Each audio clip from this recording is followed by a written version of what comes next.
We get past the opening and she's like floating in a freaking cook pot. Ooh, bacon. Greetings, tasty morsels. It's Reverse BLT here. Welcome back to the channel. And today it is finally time. A new age is dawning. I, your Lord Dragon, have returned and proclaim the beginning of a new season of the Wheel of Time. Stop it. Get some help. This is episode 1 of season 2, entitled A Taste of Solitude. I'm not going to try to recap the whole last season. You guys watched it. You know what happened. What to expect, I can't even really get into without massive book spoilers for those who have not read the books. So, we're just going to go ahead and get right into it. Let's go.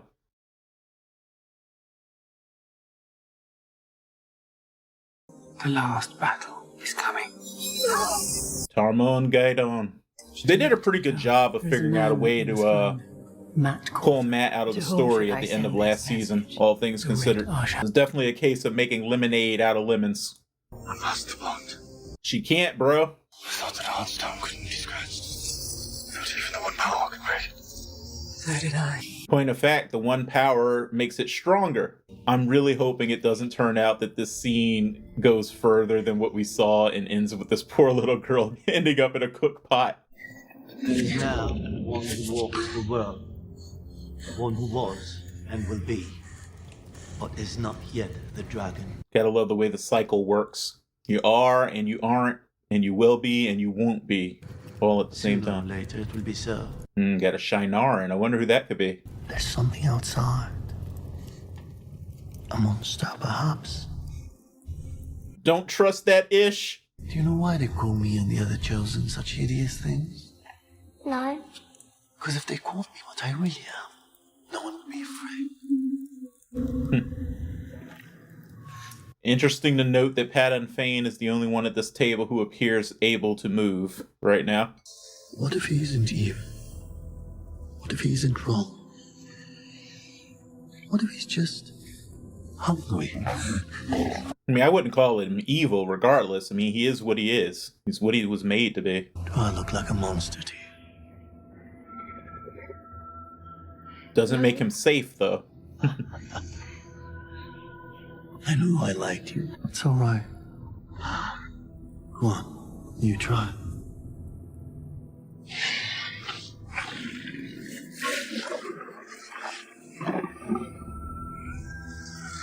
We get past the opening and she's like floating in a freaking cook pot. Why are you the way that you are? I wonder if they're going to do different openings each season.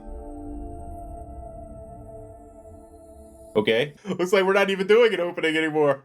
The people who know her backstory know how, how big a deal it is to see this woman carrying her own pails of water like this. Man, Lauren Balfe is already doing some killer work with this score. This is really good storytelling right here. Calling back to her heating her water with the one power, and now she can't anymore. She has to do it like a commoner. Yeah, she's about to break down. She's barely holding it together. I understand, Mo. 1,000 times a day.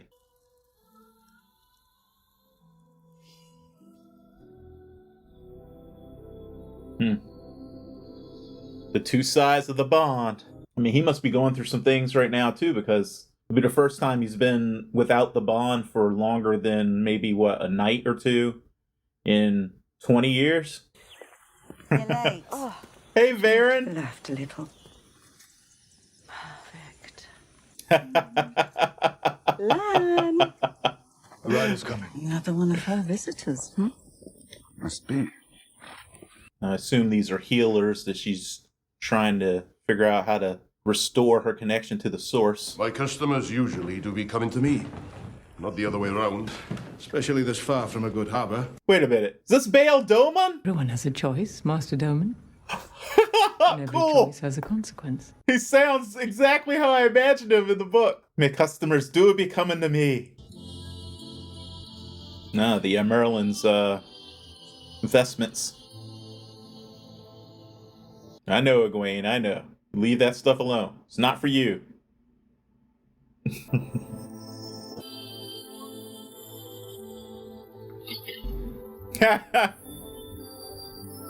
probably not all that difficult for her. She was an innkeeper's daughter, after all, so she probably actually had to do this type of work all the time. The Greens. Always getting frisky with their warders. Yay! No more COVID means we can actually have people in the tower. Alright, who's down there? I don't see any obnoxious blondes. All we've done since we signed the Book of Lewis's is clean. Being a novice is a rite of passage. You can't just jump straight into it, Nynaeve. What are the 5 threads of the one power? Air, earth, fire, spirit, and water. Good. Can't help but think of Captain Planet. Those of you who master this weave will enjoy it far more than those who do not. Picture the bud of a flower in your mind's eye. It's one of the visualization techniques that girls are taught. Lady Annalisa flattened an entire army of Trollocs using your power, not hers, yours. No one should have that much power. You can either embrace what you are or fear it. Yep. Egwene is strong. You are what you are. Most. But you have 10 times that power, Nynaeve, whether you want it or not. Poor Egg. She's so jealous. See, Nynaeve is used to being top dog. She's a very big fish in a very little pond. You might have just made yourself sick just to make a point, Nynaeve. The writer should pay that off later by having her be sick. Perhaps she needs a more effective teacher. Leandrin is so catty. Let me talk to her. At least. A talk. That's it. Oh, now, Lana. Who's ever been hurt by a little talk? Ha!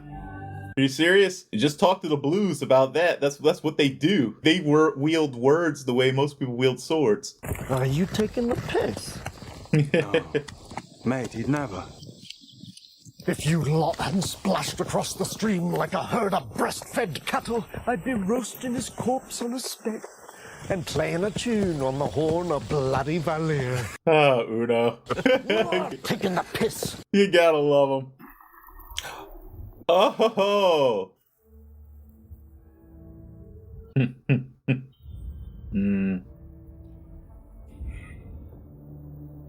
shelter in the palm of the creator. Yeah, the creator's not paying any attention. That's pretty much the whole problem. Uh-oh.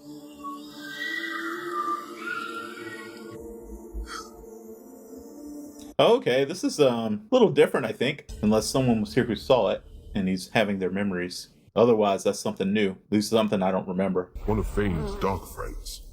A Shinaran, it seems. Wow, so early. Interesting. Pieces of Quendi are rare, yes, but what makes you think I want this one? It's broken.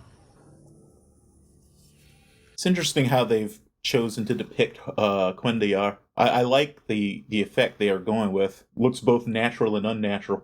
1 mark for the poem then, but I'm not budging on the Heartstone. 50 marks, or I walk out of here with it. It's also part of bargaining. It's to sit there acting like, you know, I do want it, but that's a lot of money. This is all I need.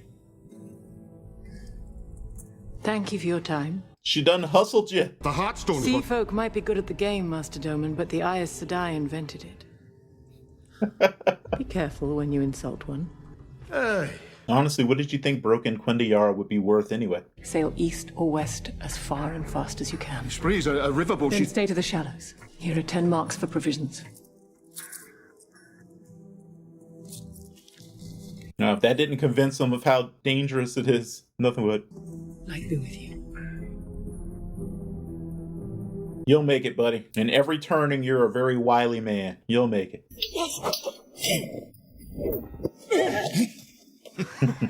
This makes a lot of sense to me for Nynaeve. There's only one thing that keeps you going.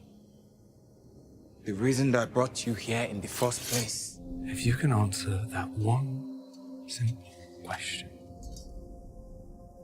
Why'd you come here? Yeah, I mean, the training isn't meant to harm you. It's meant to help you. Egwene? Egwene? Where's our egg? Do you need a moment to get dressed? I said come in. Who's she visiting? Ah. You need a moment to get dressed, of course. She just assumes she's naked all the time, I guess.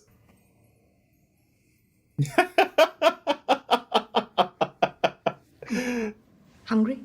She's a good egg. Let go of all expectations. When we are used to one partner, it can be very difficult. Yeah, she thinks she's talking about about sex. When it starts to feel good, you follow that sensation. Let it bloom deep inside of you. I'm sorry. Why is Priyanka so effortlessly just sexy? She's like oozes sex. You're a thirsty bitch. It's hard for me to focus on the earth threads and the water threads. Come to think of it, it might not be a different thing in her mind. Gwen, remember, things are messy before they are perfect. Nothing worthwhile is neat and tidy. That's actually pretty good advice. I mean, you definitely have the power to do it, Nynaeve. I think a big part of the problem is that you don't want to be Aes Sedai. If a man came at me with a sword, I could meet him with another blade. Better than most steel blades, but still not much use. Because now I have to fight hand to hand, draining my strength. I love how quickly she made that weave. I don't want it to be a fair fight. I want to win. Love how they're remixing this. You asked me once why Reds don't have warders, because they are a distraction, a weakness, and the most loyal of warders. Like your precious land. Uh-oh. Footnote casualty in some fight their Aes Sedai forgets before they've won it with someone else. You saw that weave only once and you were able to copy it. If you don't let me go right now... The entire thing. I was hoping we'd get this scene. What did you do to me? I shielded you from the source. You can still feel it, but you can't touch it, can you? Just out of reach. I want to see you become so powerful that no man, no woman will ever be able to take that away from you. Not even me. That was actually one of my favorite scenes from the early books. It happened in a slightly different way with a different person, but it was just a really well done scene. Does it bother you that I've bestowed this small mercy on him? Hundreds of your people died in Fardara because that man opened the gates. And that doesn't make you angry. There's a difference between being angry and being merciless. I won't bring my men back. Almost continuing the so kind, dialogue of the stop to chat. Way of the leaf versus the way of the sword slash axe slash spear. I keep seeing this image of him waving to my wife and Layla. Big smile on her face, waving right back. And in return for all of that kindness, he brought the Trollocs to our door. I'm scared that when we finally come face to face, I won't be able to stop myself. From what? Killing him. Watching him bleed out in front of me like Layla did. Perhaps Vane had a reason. For doing what he did. You may not like the answer, but you may find it worth asking the question.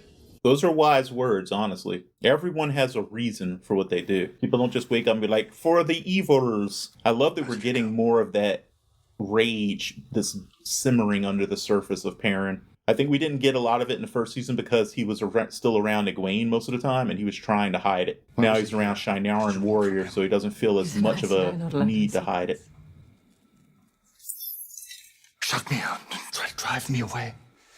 Don't you dare smile at me, as if everything is fine. It's like an argument with a married couple that's been married for decades. I'll have my dinner up here tonight. Make it yourself. And she's trying to protect him, I think, or spare him the pain that she's going through. She wants to shoulder it all on herself. It's Beltane. Today. Can't believe I forgot. What does the letter say? It's interesting, they're both forgetting different traditions. Nynaeve still braids her hair, Egwene doesn't, but Egwene remembers Beltane, and Nynaeve forgot. They have the saying about swords and shields and enemy fire. It's very complicated and involves a lot of birds. But the basic idea is that if you stand alone with a shield, much of your body's still exposed. But if you stand in a group covering each other with your shields, nothing can touch any of you. It made me think of us, all of us, and how together we face the impossible. But now, in our separate corners of the world, every day feels exposed. Which is a long-winded way to say I miss you both. And Rand, Layla, especially now, this close to bedtime. Let's promise that come next year, the four of us will celebrate together. 4 of us. And if we're lucky, wherever he is, Matt will manage to stay out of trouble and join us too. Sounds like a good segue to finding out where Matt is. For a dozen letters now, not a single mention of Matt Cawthon. I suppose it would be difficult to forgive you. Interesting how she navigated the oaths just now. I haven't touched that dagger in 6 months. I am not a threat to you, or your Red Sisters, or Moiraine, or the entire bloody world. They gave him a strong bit of acting to demonstrate his worth to us as a replacement right from the start. Good job. Aw. That's a big, big step right there.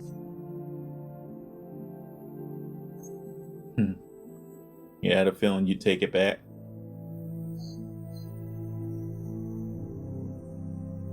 I was stunned that he even really considered letting it go. Does she force him to sit there with it every night? I would think they wouldn't let him be in the room with it by himself, so probably not. No matter how much I complain about this place, I'm not going anywhere. I'm here with you always.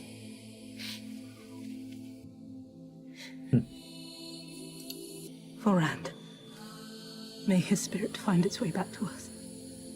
In this life or the next. I have a feeling it will. Speaking of...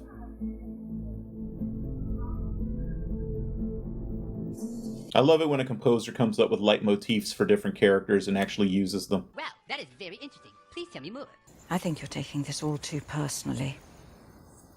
It only affects you if you let it, and I am unequivocally unaffected by it. You are not a warder. No, but she's living in my house. Our house? Technically my house that I allow you to live in. Technicalities. When a woman who can channel is cut off from the one power, it feels like the most brutal form of assault. Your body no longer feels like your own. Your mind reliving the trauma again and again, remembering what you once were and what you will never be again. I assume the metaphor is clear to everyone here. The bond between an Aes Sedai and her warder is one way we communicate. Not the only way. The only one. Perhaps, instead of trying to force her to speak, it's time for you to be quiet and really listen. I think that's the first time in my life someone's told me I needed to be quiet. First time for everything, lad.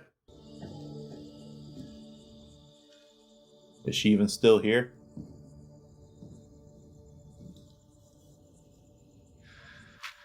Every now and then they lean hard into the fact that Moiraine was intentionally a bit of a Gandalf, kind of like homage. And this whole bit here, this episode, reminded me a lot of Gandalf researching the One Ring. It's really dangerous for you to be riding off by yourself without a warder, Moiraine. Yep. Wonder if they're gonna try to do the Drakkar. It'd be a lot more difficult to do one than a fade with the budget and CG. So they might just avoid it. But it would be cool if they try.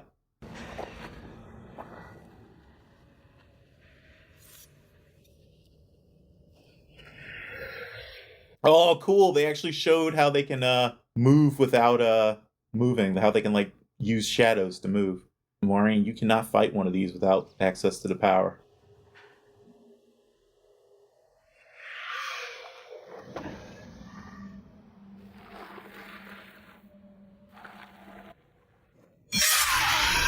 That's nicely done. I guess she banked on the idea that it was probably trying to capture her instead of kill her so that she would have... Uh-oh. Okay, never mind. Nice. I wonder, actually, without the bond, I wonder if he's lost some of his strength and stuff. Because I think the bond does actually make them stronger, faster. I know it gives them a better ability to heal and more stamina. So yeah, it probably makes them stronger and faster too. Maybe you can pull a Nynaeve right now, Mo. Break through the block using anger and rage. There we go. She's doing it. Oh wait, it's not her. It's not her.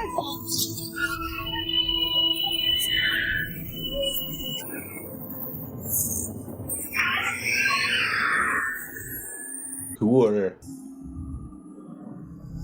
What aren't you telling me?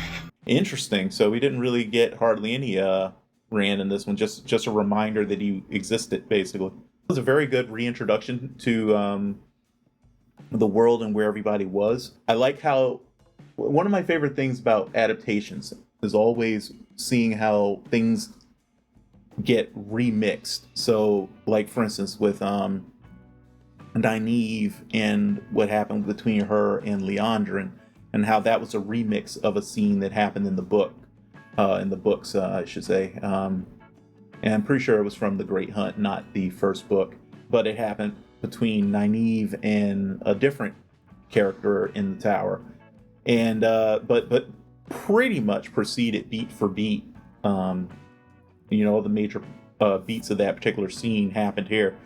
And I like how they're touching on each character's sort of individual issues right now, like the reasons that they are pursuing the things they're pursuing. So we have like Nynaeve is here in the tower, not because she wants to be an Aes Sedai, but because she, wants to protect the other people from Emond's Field, and because, the Amyrlin did kind of reach her a little bit with the whole, you're part of this greater plan kind of thing, but she really doesn't want to be an Aes Sedai. And I think that's a big part of her block. She basically, she was raised, like a lot of people in the world, to believe that stuff dealing with the one power basically makes you evil. And so, having to come to terms with the fact that the power that she's relied upon for her entire life to help her be a wisdom and to heal people and everything else was this tainted power. So I think a big part of it is that, it's just hard for her to push past basically breaking her own identity in order to allow herself to channel. Rage and fear and everything can still tap into it, because those are emotions that basically bypass your thought process. They're not about, your ego and everything. They're about self-preservation. Egwene, of course, really, really wants to be here.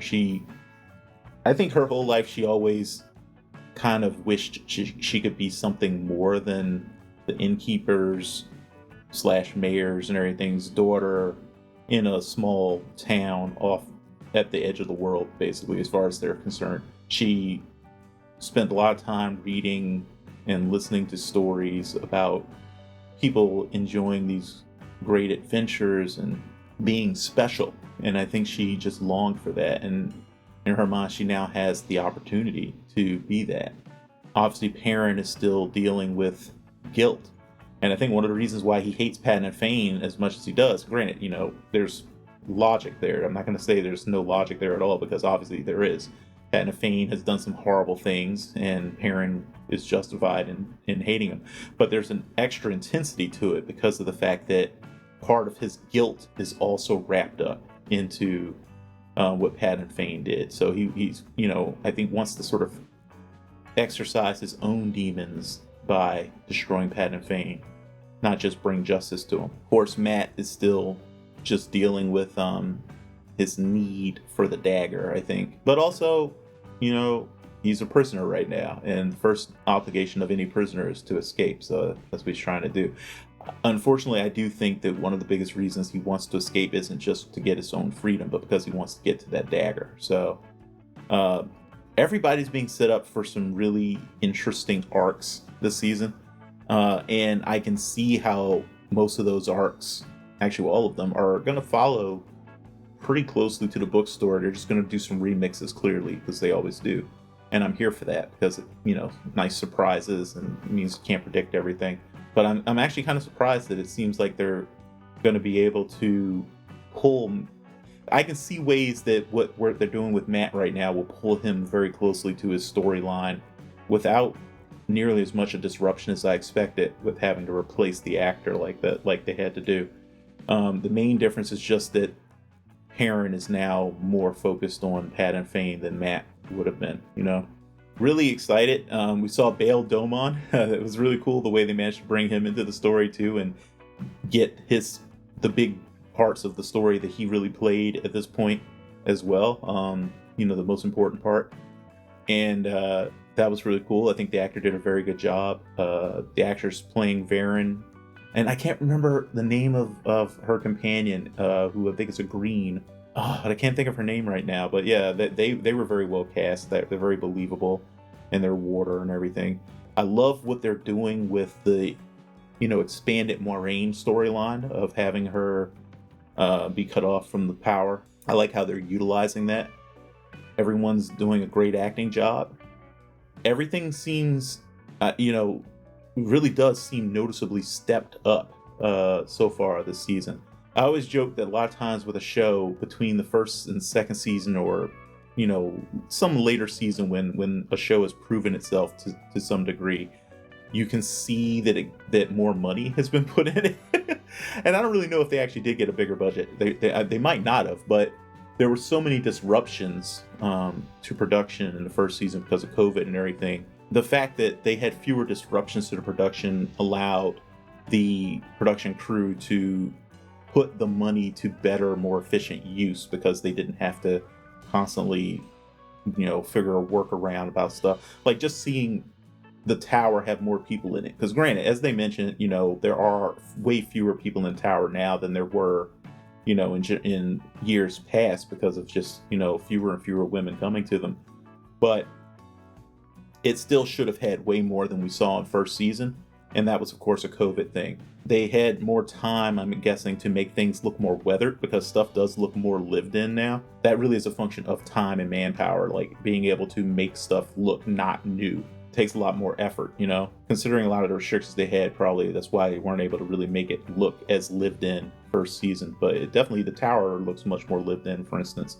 People's clothing looks like it's been worn more than just once and stuff, you know? Yeah, I'm really enjoying returning to this world. I am probably not going to be able to jump right into episode 2 at the moment because I have a lot of stuff I have to do first, but I definitely can't wait to see where we go from here. Let me Use your words. Hate it when my tongue gets all tied. Let me know what you guys thought of the premiere, what your speculation is. If you have read the books, we can talk about stuff related to the books in the comments. But make sure you use your spoiler tag. So say spoiler in your comments, say what it's for, like, you know, spoiler for book, whatever, and use about 4 lines of space after that warning before you actually start talking about something. Because I've only read up through book 5, which is Fires of Heaven, and quite a few people watching right now who are going to be coming and checking out the reaction and commenting and stuff have not read any of the books. So please be mindful of that. We don't want to spoil the fun for anybody. Thanks so much for you know, being kind and avoiding spoilers. Anyway, guys, can't wait to talk to you guys about this, and hopefully I'll be able to find time to get to episodes 2 and 3 later today. As always, do your best to stay safe and be well. I will see you guys for the next couple episodes and the rest of the season and all that good stuff. And that's about it. I don't know what my brain's doing right now. Anyway, guys, bye-bye.